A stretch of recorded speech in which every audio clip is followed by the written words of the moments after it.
Ei pessoal, tudo bem? Eu sou Amanda Taide, mineira na origem, com passagem em São Paulo e candanga de coração. Casada, mãe do Pedroca Pipoca de 3 anos, do Luquinhas Pimpão de 1 ano e tutora do Vira-Lata Farofa. Sou professora doutora da UNB, dos cursos de Direito Empresarial, Concorrência e Comércio Internacional. Apaixonada pela vida acadêmica, eu adoro inventar moda para facilitar a compreensão dos temas jurídicos pelos alunos.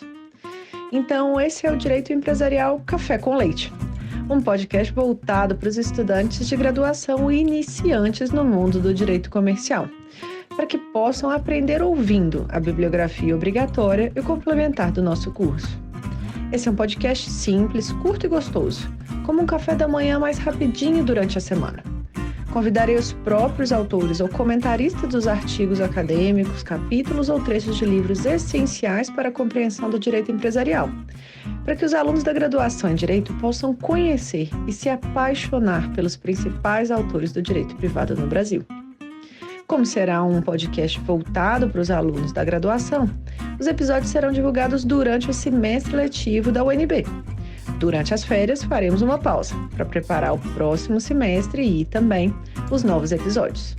Então, vamos comigo para a próxima xícara de café com leite?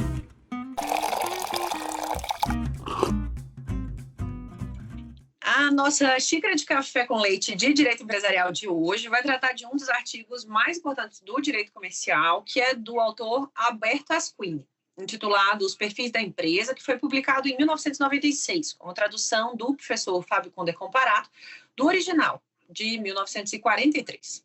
E para isso a gente vai ter a alegria de contar com a participação do professor Vinícius Marques de Carvalho, que é professor de Direito Comercial no Largo São Francisco, da USP, advogado e ex-presidente do CAD, oportunidade em que pude conhecê-lo de perto profissionalmente desde ali os tempos da SDE.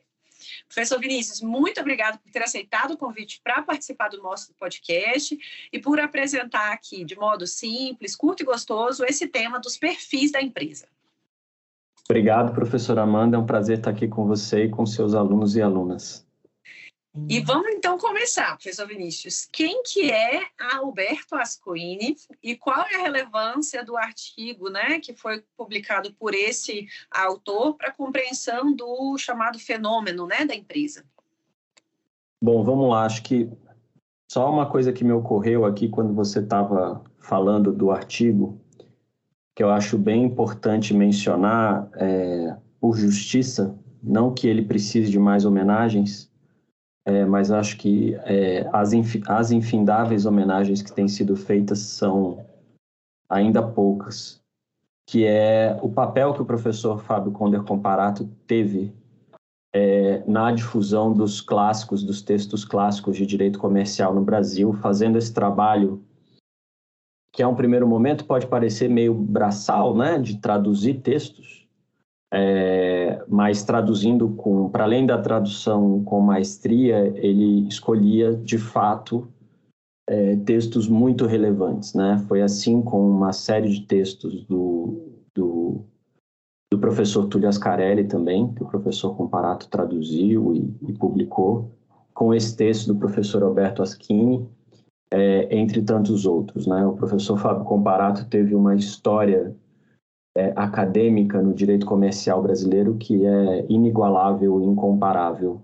Dificilmente alguém vai conseguir alcançar o nível de plenitude acadêmica e intelectual que o professor Comparato teve, não só como jurista do direito comercial, direito empresarial brasileiro, mas também como um jurista mesmo, de praticamente todas as áreas do direito. Quando ele escreveu sobre direito penal, ele escrevia tão bem quanto um professor de direito penal.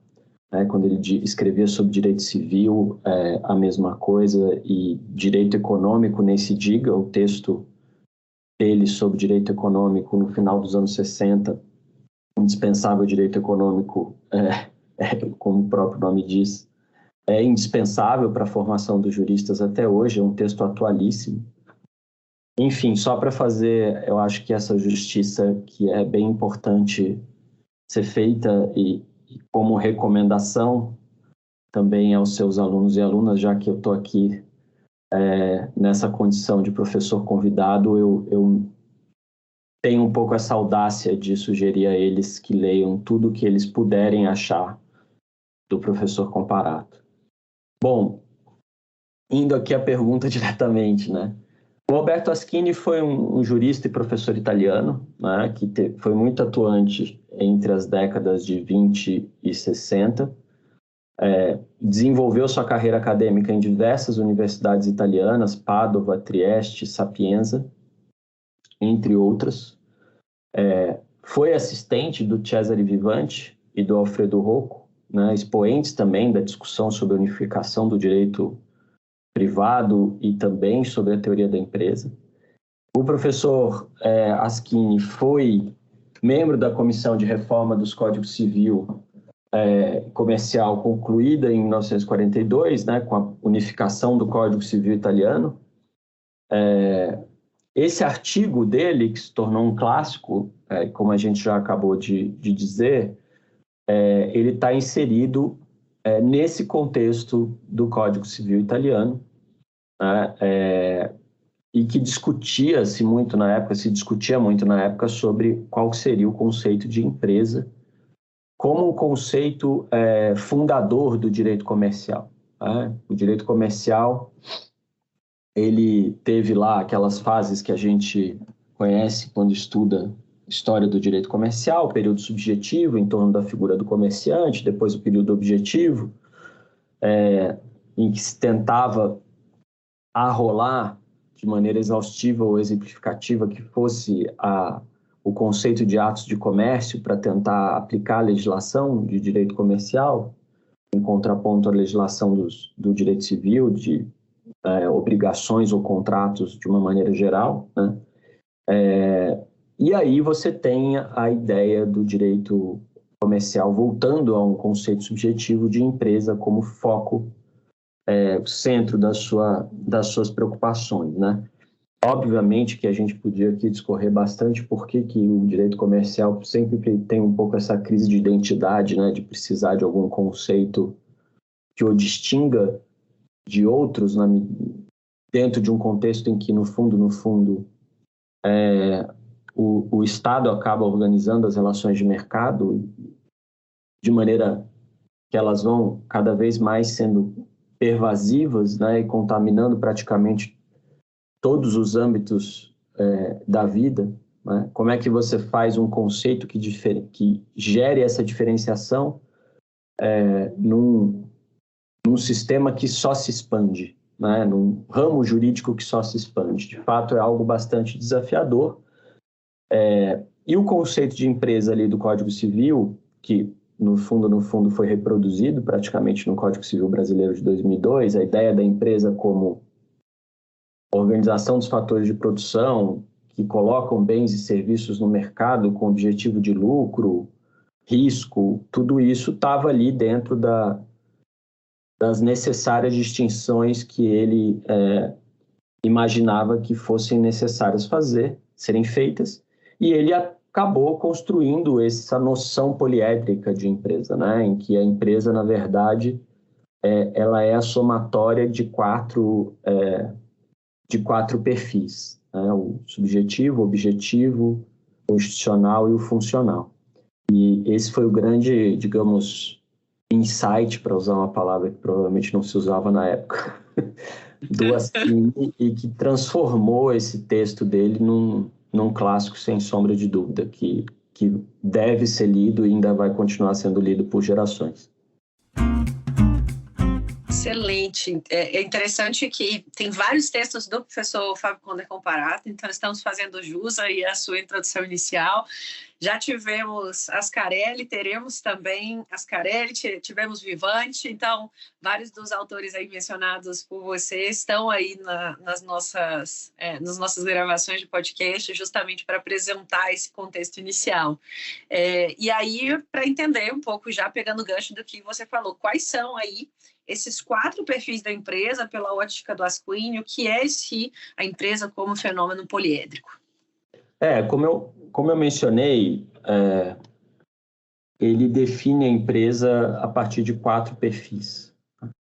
E a gente, obviamente, quando olha, analisa vários artigos ou dispositivos normativos dentro dos códigos ou mesmo em leis esparsas, a gente percebe muitas vezes a identificação com cada perfil, né?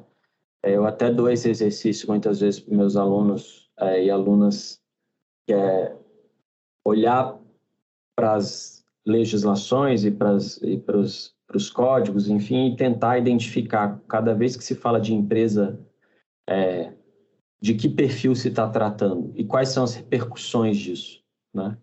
Então, a gente tem um perfil subjetivo que se refere basicamente à figura do empresário, né, aquele que exerce a atividade econômica, a empresa ali como um sujeito de direito, né? E o conceito, no fundo, talvez seja o perfil mais relevante do ponto de vista da definição normativa do que é a empresa, né? Porque está ali, né? Quem exerce profissionalmente atividade econômica organizada com o fim da produção, troca de bens ou serviços e esse tipo de coisa ali, claramente você vê a figura do empresário.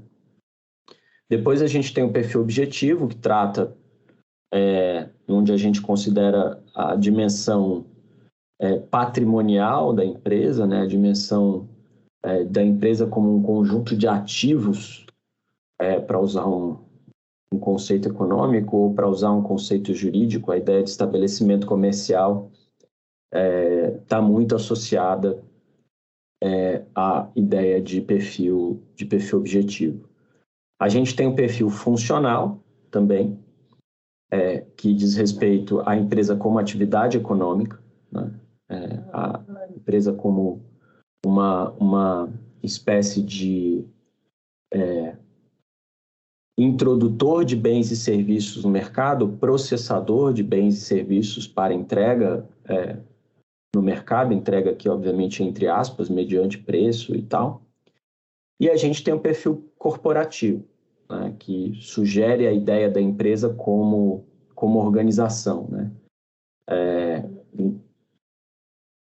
Aqui, talvez, a noção mais polêmica e complexa dentro do perfil, dentro do conceito da noção de empresa do Askin, né? A noção de perfil corporativo, né? A ideia da empresa como instituição que tem responsabilidades perante o feixe de relações que ela cria, né, com a sociedade como um todo, com os consumidores, com os seus fornecedores, com os seus colaboradores e assim por diante, né?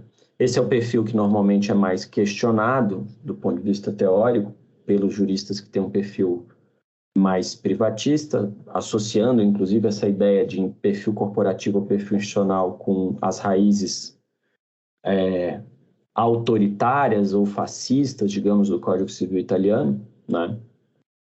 Como se o perfil institucional fosse uma revelação pura e simplesmente de alguma conexão ou de alguma subjugação da empresa à vontade do Estado, né?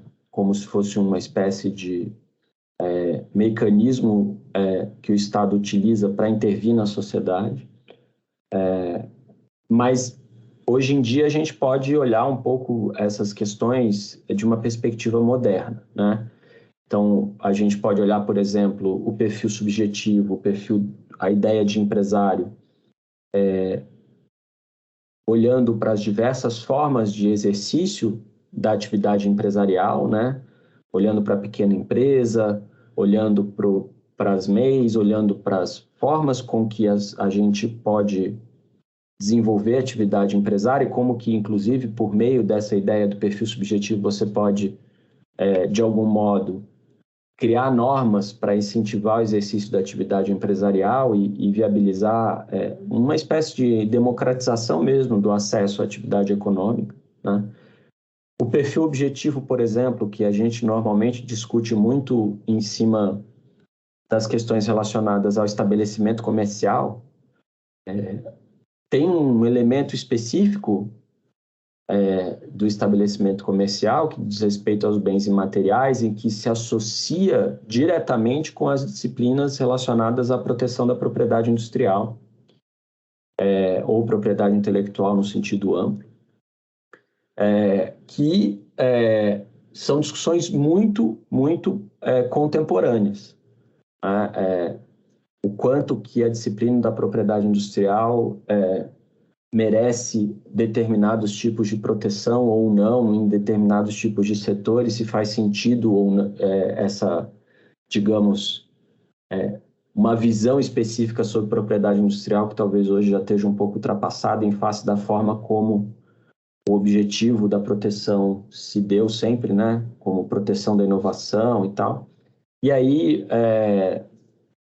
a questão da atividade econômica, do perfil da atividade, do perfil funcional, se conecta diretamente com o direito concorrencial, por exemplo, né? E a questão do perfil institucional, hoje em dia, se conecta com duas discussões. Uma discussão é a discussão da função social da empresa, né? Que não é uma discussão sobre digamos, a missão estatal que lhe é conferida, né? Vai muito além disso, aliás, tem hoje talvez pouco a ver com isso, inclusive. E, de outro lado, também com a regulação da empresa como corporação, né? Principalmente das companhias abertas e todo o debate sobre mercado de capitais e regulação dessa perspectiva de, por exemplo, todo o engenho que foi construído no Brasil em torno do novo mercado e assim por diante. Tudo isso dialoga muito com esse perfil institucional, né? Então, acho que é importante. A ideia do clássico tem um pouco a ver com isso, né? Ele fornece elementos e conexões com o futuro que o próprio autor daquele texto nem sequer imaginava, né? Eu acho que isso é bastante interessante quando a gente está identificando algo como algo clássico, né? É algo que ganha vida muito para muito além do autor, né? Sim. E nesse ponto de repercussões do texto, né? Quais que seriam algumas das críticas que podem ser feitas, né, a esse texto de Asquini? Quais que seriam os principais contrapontos, os principais autores? O que quem não gosta da ideia de fenômeno poliétrico diz? Eu acho que, no fundo, eu acabei antecipando um pouco a resposta a essa pergunta, né? Quando eu estava mencionando um pouco o perfil corporativo como perfil polêmico, né? Porque, no fundo, a crítica vem um pouco daí, né? A crítica ela tem a ver com aquela discussão sobre institucionalismo versus contratualismo no direito comercial. E é uma ideia de que você acoplar à empresa qualquer tipo de dimensão que envolva uma responsabilização para além dos interesses dos seus acionistas como algo despropositado, como algo como um excesso de intervencionismo ou qualquer coisa desse tipo. A crítica vem principalmente daí. Então, alguns autores, como, por exemplo, o professor, inclusive, da minha faculdade, Valfrido Bugarelli, né? Foi professor há algum tempo atrás, não é mais hoje. Ele defendia que que nós tínhamos que nos ater aos 3 primeiros perfis, que esse último perfil ele não deveria ser levado em conta, né? E no fundo, eu tendo a não concordar com essa tese, até por conta disso que eu estava explicando para você, estava comentando com você agora há pouco, né? A ideia do perfil institucional como algo vivo que pode se transformar ao longo do tempo.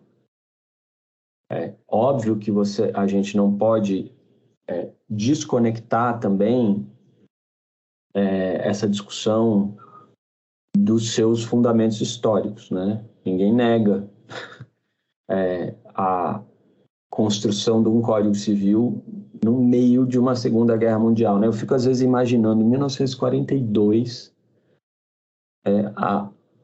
a Europa salpicada de campos de concentração, a Alemanha nazista dominando a Europa praticamente inteira em 1942, tirando um ou outro país neutro, na verdade a Suíça.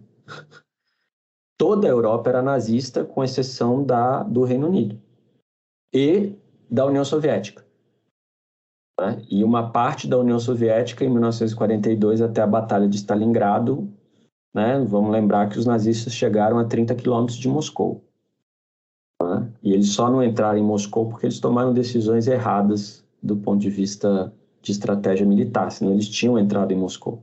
Eles resolveram descer para os campos de petróleo para garantir o fornecimento de petróleo ao invés de tomar o país, porque se eles tomassem Moscou, eles tinham tomado o país.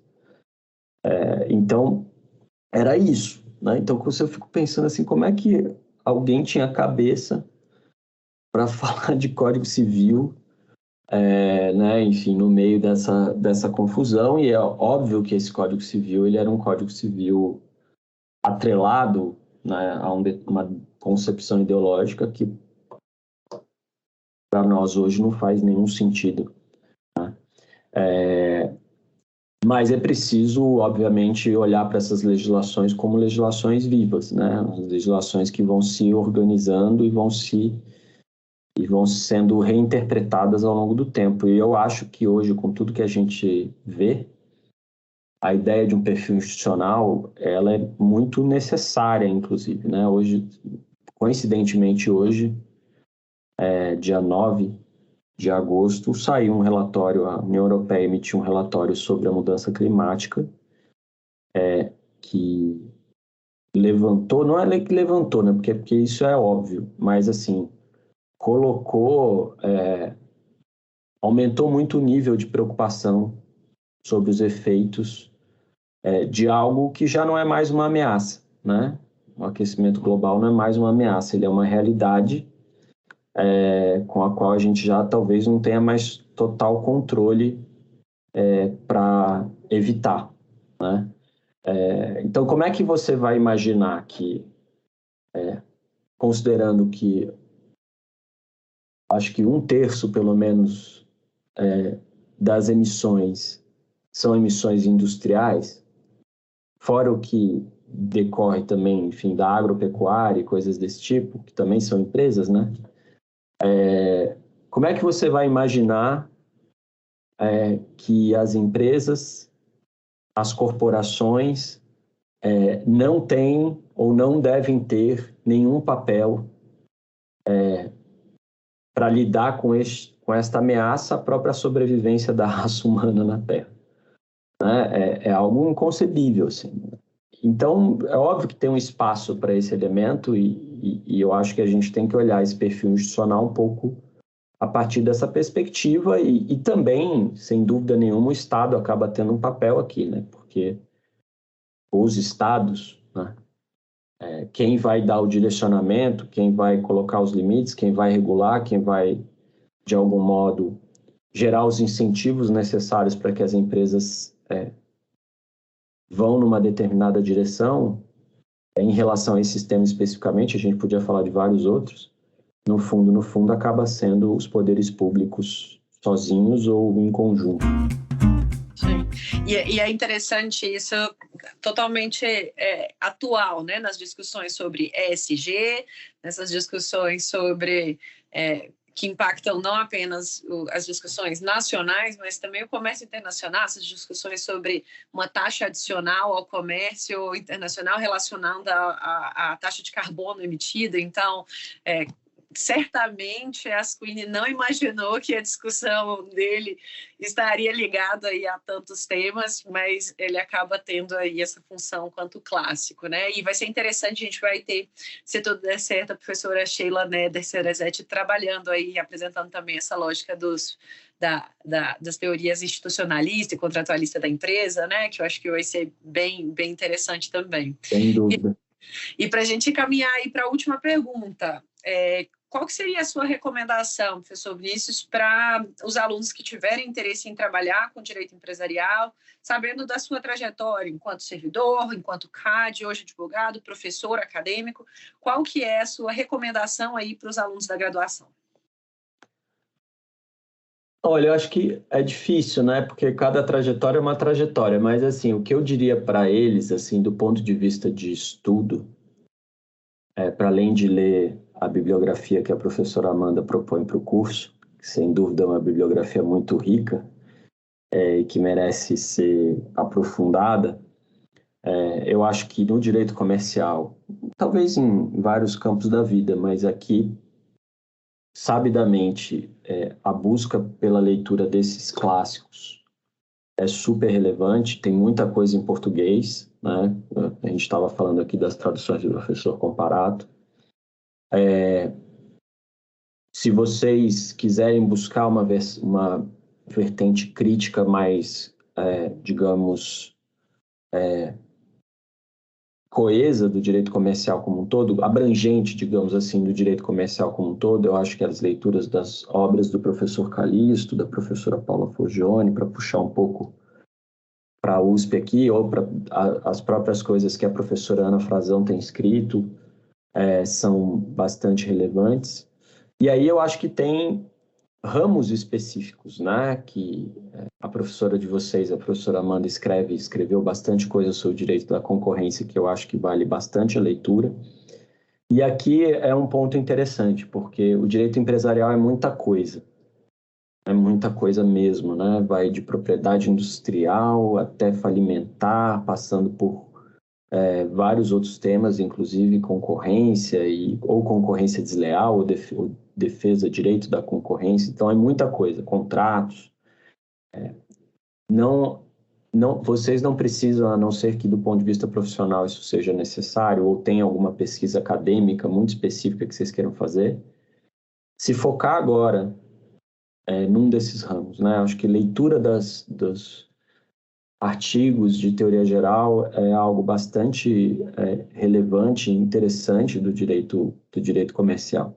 Do ponto de vista profissional, acho só um recado que eu daria, e a professora Amanda pode falar disso tanto ou mais do que eu, atuar com direito empresarial não significa necessariamente advogar num escritório de direito empresarial típico, né? A professora Amanda atua com direito empresarial há pelo menos uns 10 anos aí, sem sair da administração pública. Então, esses caminhos, eles são plenamente possíveis. Eu atuei 8 anos na administração pública com um ramo do direito empresarial, direito econômico, mas da perspectiva do Estado, né? Então, isso é possível, né? O horizonte, ele é bem amplo em matéria de direito empresarial e vocês não precisam se fixar num caminho só. Óbvio que trabalhar no escritório é excelente, não estou falando para não ir, porque esse é o caminho que é considerado quase que natural, né? Então, eu estou só aqui apresentando uma alternativa, digamos assim, que eu acho que vale bem a pena para quem quer ter uma vivência diferente com o direito empresarial, talvez. É isso. E, no mais, queria muito agradecer o convite, mais uma vez, da professora Amanda para estar aqui batendo esse papo com vocês. Professor Vinícius, eu que agradeço, uma alegria imensa tê-lo aqui apresentando esse clássico do direito comercial. Você, como professora aí do Largo São Francisco, tê-lo aqui no nosso podcast, aqui voltado para os alunos da UNB, é uma interface muito gostosa. Tenho certeza aí que os seus alunos da USP já ouvem você falando sobre esse texto, então é uma alegria tê-lo aqui participando da aula. Obrigado por essa xícara aí de café com leite, com muito conteúdo gostoso para os alunos, e espero que seja o primeiro aí. Até a próxima. Obrigado, professora. Eu que agradeço.